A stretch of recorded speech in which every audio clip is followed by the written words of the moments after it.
सर्दी की एक कड़कड़ाती सुबह थी जब रमेश एक पुरानी कमीज और घिसे हुए जूतों में बस स्टैंड के कोने पर खड़ा था। उसके चेहरे पर सिकन थी, आंखों में थकावट और हाथ में एक पुरानी फाइल। नौकरी की तलाश में निकला था, लेकिन किस्मत उससे बार बार मुंह तोड़ रही थी। 5वीं बार इंटरव्यू देने आया था वो शहर में, लेकिन हर बार अयोग्य का ठप्पा लेकर लौटता।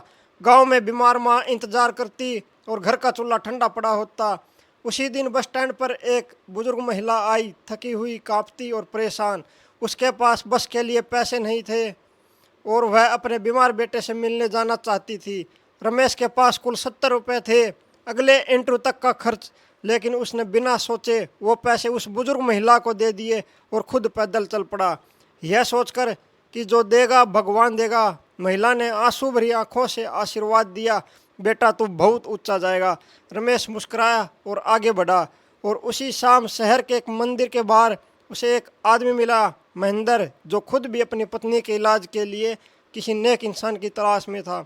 रमेश ने बिना परिचय के उस आदमी के साथ अस्पताल की कतार में 4 घंटे खड़े होकर उसकी मदद की और किसी भी तरह उसका इलाज शुरू करवा दिया। महेंद्र ने पूछा, तुम कौन हो? रमेश ने बस इतना कहा, जो आज तेरा काम आया शायद कल कोई मेरे लिए भी काम आए। हफ्तों बीत गए, रमेश को कोई नौकरी नहीं मिली, लेकिन वो अपनी इंसानियत नहीं भूला।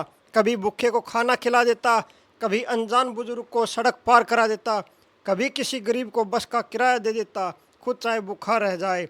धीरे धीरे उसकी दयालुता की बात शहर में फैलने लगी, और एक दिन एक प्रतिष्ठित उद्योगपति के बेटे को रमेश ने एक्सीडेंट से बचाया। खून बह रहा था, लोग खड़े तमाशा देख रहे थे, लेकिन रमेश ने अपनी शर्ट फाड़कर उसका खून रोका, रिक्शा करके अस्पताल ले गया और उसकी जान बचा ली।